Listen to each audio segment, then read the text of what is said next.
So today we're out here in the shop, and we got some parts in. I finally sprung for the money for a clutch kit. So as you can see, it's an EPI, and this is the Sport Utility kit for 0 to 3,000 feet in elevation. Found on eBay for $215. So I went and got it, and here's what you get. It's like you get 3 new weights. You get some springs. This is your secondary clutch spring. And then you get these 2 springs. Get them up here. You get a green and you get a red. These are your primary clutch springs, and from what I've read in the installation manual is that they say this kit, they recommend you use the screen spring, and that is going to engage the clutch at anywhere between 2200 and 2400 RPM. It says that if you want it a little softer, you put the red spring in, and that'll drop it a couple hundred RPM, like a max of 300 RPM or something like that. So you got those.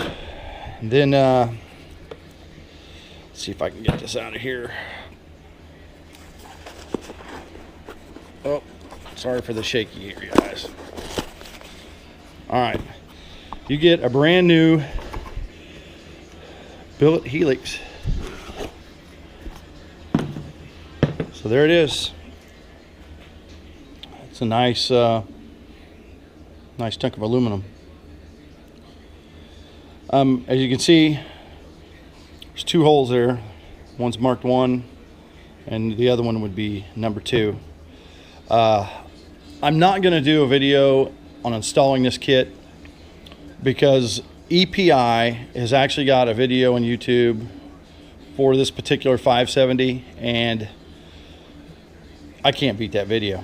So you got a technician from EPI putting the kit in, and it's a great video, guys. So I've watched it. I'm gonna watch it again before I put this kit in for reference. One thing I did notice, I also give you a nice little sticker in the box. And the instructions, excuse me, tells you everything you need to do this. Says it's going to need a 3/8, 7/16, and a 1/2 inch socket and wrench, 5/8 socket, torque wrench, snap ring pliers, flat tip screwdriver, a number 27 Torx bit, 1/8 inch Allen wrench, and then a primary clutch puller. That is the only thing I haven't got yet. I ordered this kit, and I went ahead and bought clutch press. I got this on Amazon, free shipping, for like $56. Last time I was at my Polaris dealer, the labor rate was $85 a half hour. So even if I took these clutches into the dealership, they're going to charge you an hour. Even if they just charge you a half hour, that's still $85 plus. It's a 50-mile one-way trip to the dealership. So for the $56, and I got the press, I did order the primary clutch puller, which is I got an EPI from a different vendor on Amazon, and it's a PCP1. Unfortunately, it's not here yet. All this other stuff I ordered Tuesday, and it was sitting on my front door by Friday afternoon. I guess it is what it is. It would have been nice to be able to do the whole thing today, but I'm going to go ahead and break into this thing. So basically what I'm going to have to do is take off the footwell, side panel, and the seat, and the cover, and then just start pulling stuff apart. Now, the other reason I'm doing this kit is this machine comes with 25s for tires on it. When I bought it, I went ahead and stepped up to the 27s, and you know, with the ITP mud lights, these are some big tires, guys, and I can really tell when I go to accelerate off the line that it doesn't have the pull that I think it should. You know, I'm hauling trailers around, pulling brush. You know, I've always got to put it in low gear just to keep the strain off of it. You know, now once you get up to speed, you know, from mid to high, man, it's fine. It's a blast. I mean, it will set you back in the seat like there's nobody's business. So this kit's supposed to compensate for the low end and the mid-range torque to give that back to you from going with oversized tires and wheels. So what I'm going to do, cut this off pretty quick and clean this mess up, and we'll take this thing out in the backyard, and I'll show you where the clutch is engaging now, and we'll just rip the throttle in the backyard and see what it does. And then after we get the kit in, we'll do the same thing. So let me get this all cleaned up, and we'll get back to you. All right, guys. So we're gonna go see what this can do. Hopefully you can see. But right now we're, you know, I just started this thing up, so it's still kind of warming up, but right around 1,300, 1,400 RPMs. It is kind of chilly today, and it is definitely wet. So you would think that if I go in my backyard and with the stock clutches, if I just rip the throttle, we ought to be shooting something out of the ground. So we're gonna see what happens. So clutch engagement, you can see about 18, 1900, 2200, you're really taking off.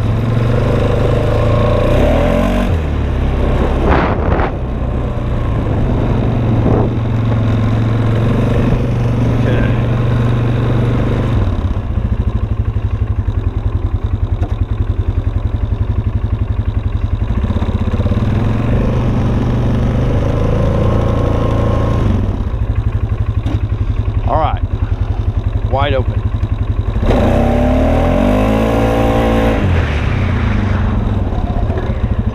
So you can hear that it really didn't start taking off till you hit about mid-range.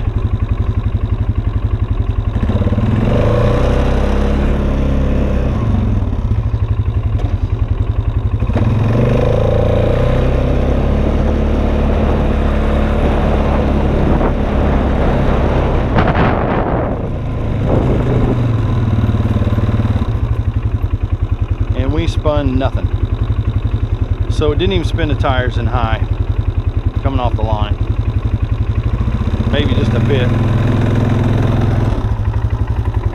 I guess it like barely did. So it just won't do it.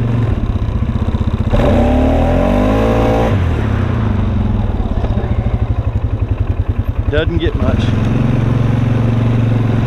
you know. But you know, if you put it in low,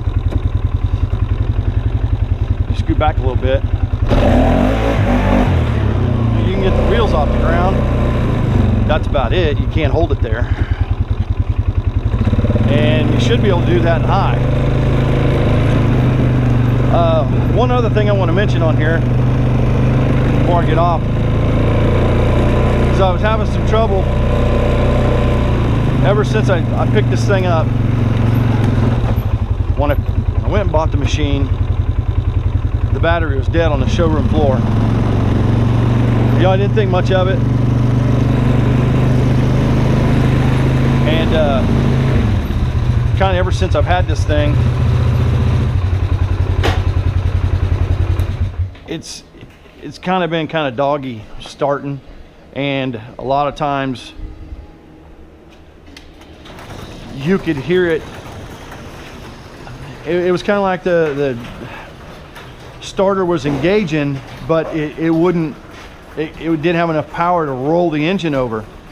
I keep mine on a tender all the time, So the battery's always fully charged. And, you know, after riding, I noticed that, you know, I got my brother's Arctic Cat. It's on a tender too. You know, I'd plug it back in, and within a couple hours the light's green, and this thing would take all night long for the light would go back green. The last video that I really did on this, where I was out in well, my nephew was out in the mud pit and made a mess of this thing. It started doing it to me that night, and it got to the point where I couldn't get it started, and I ended up having to push it back in the shop. And next day, after being on the tender all night long, it still wouldn't start. Messed around with it, washed the thing really good, and it finally fired up.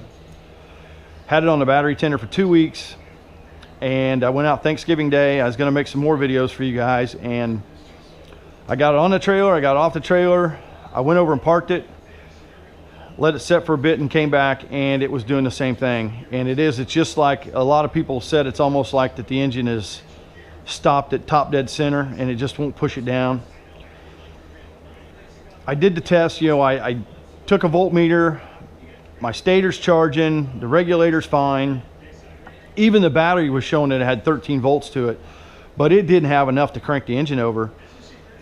So I finally, last weekend, I just went in to AutoZone, bought a new battery, problem solved. I mean, this thing cranks over better than it ever has. So there was another guy on YouTube that said the same thing, that he was having that kind of problems. Took his machine back to Polaris. They even load tested the battery, said there was nothing wrong with the battery, and you know, he was pretty persistent to get a new battery, and he said once they put a new one in, it fixed the problem. So if you have that problem, you know, try doing that. You know, the unfortunate thing is AutoZone didn't have the adapters to load test the battery, so they didn't do that. But I can tell you, 55 bucks for a new battery, and I'm happy. So anyway, we're gonna get into tearing this machine apart, and it's probably gonna be a couple days. Like I said, I've got to wait until tomorrow to get the puller for the primary clutch, but I'm gonna go ahead and rip this thing apart and get the secondary off, and you know, that's the big one to tackle with that helix.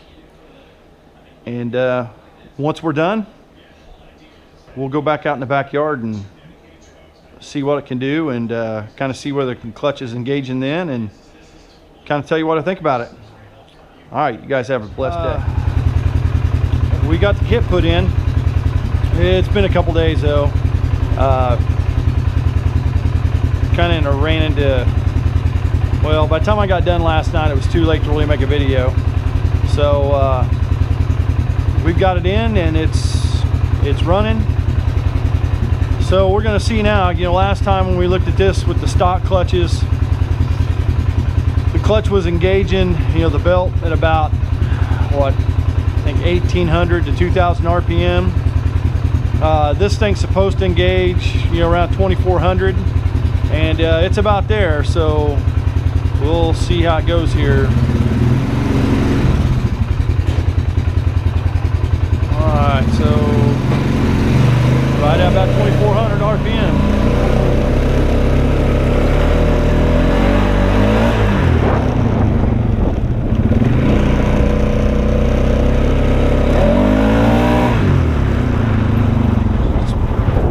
Spins up a lot faster.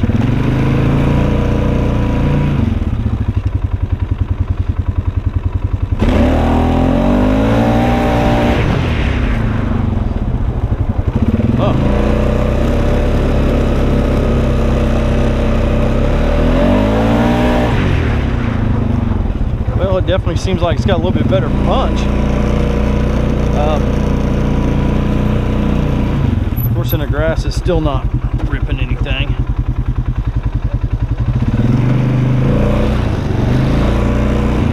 It's really weird getting used to it engaging so high up.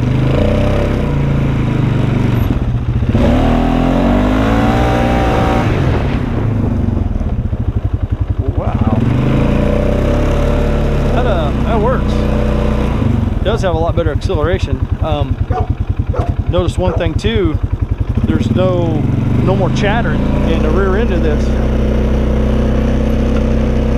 You know, normally when you get on it, you know, and you stop real fast, you get that chattering. I'm not hearing that.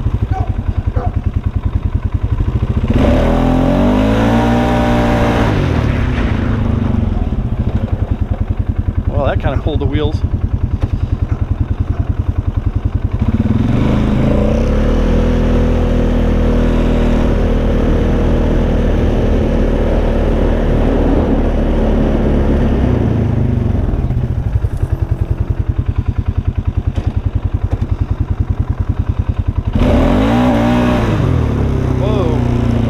Low gear is low now. Wow. Oh, there we got some chatter going sideways. All right, well, it is definitely a lot touchier. That is for sure. It is cold out here again.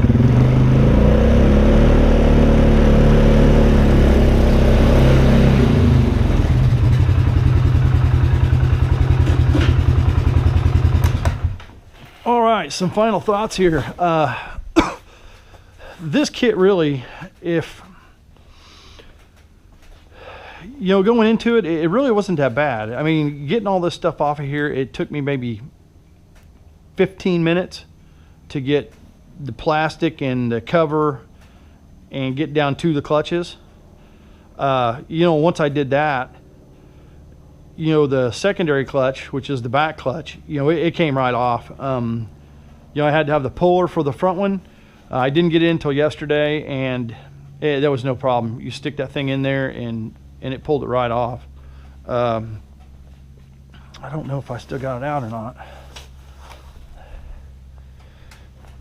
Oh, I think it's over there. But it was really simple. One thing I can recommend is that I really underestimated was the snap ring. I really didn't pay attention on the video from EPI, but I'll show you. Excuse the mess. But I just had a small set like this, and that didn't get it. I had to go borrow a big set, and it was a treat. Clutch press, it worked great. And then here's the tool for pulling off the primary. This is the old stock spring, and really there ain't a lot to it. And this was the secondary spring. Now this is the EPI, the light spring they had, and really, if you put them side by side, even that, you know, the EPI is still, you know, taller. It feels to be a little stiffer too. The other thing I did notice is this helix, this stock helix. I'll get it over here and show you. You're probably not gonna be able to see it in the video, but this thing is just rough cast aluminum. You see grind marks everywhere on it, and the surfaces are just rough. And that surface is where there's little buttons in there that this rides on, and I mean, it was just chewing on them. You know, down the road I'm gonna have to replace them, but for right now I really didn't see the point in it. You know, for one, I wasn't gonna wait another, you know, week to get the parts in when they really weren't all that bad. So in a nutshell, you know, if you'd have all the tools sitting in front of you, start to finish, you're probably looking at maybe an hour and a half. You know, if you really don't even know what you're doing. I mean, it really was, you know, as long as you got the tools, it was a really user-friendly install. So I can't wait to get it out, you know, play around with it and really see what it's got. In the backyard, you know, it's kind of hard to see. You know, I've only got 150 feet to play with, but I did notice that it gets up to speed a lot faster than it did, and it is not as doggy on the low end as what it was. You know, the clutch, you know, engaging a higher RPM, it feels like that you're getting on it really hard before it moves, but you really are. I mean, those RPMs are coming way up high before you get those clutches to engage that belt. But then once it does, it's just, it takes off. Not like before, you know, the belt's engaged at lower RPM, but then it was sluggish, you know, until you got the mid-range. You know, this thing, once it comes on strong, and I can notice it up through the mid-range. And then, like I said, it seems like that the back shifts, you know, I don't hear that clunking. I did when I turned, but it used to be that, you know, when you get way up the speed and you get hard on the brakes going straight, you would hear that clunking in your rear end really bad. And that seems like it's about gone or next to nothing. So in a nutshell, you know, just what I'm looking at now, I like it. I think it was worth the money. You know, we'll see. You know, like I said, we can get out and play with it. It did lower the low end. That really, you don't have much to play with there anymore, to where before, you know, I was using my low end every time I wanted to pull something, because, you know, low end and high, you know, it just was real sluggish. So now in low gear, the low end is, there's really not much of a low end there. So I'm anxious to play around with it, guys. So we'll cut it off from now, and when I can get out in the fields and play around with this thing, I'll let you know how it stacks up. You guys have a blessed day.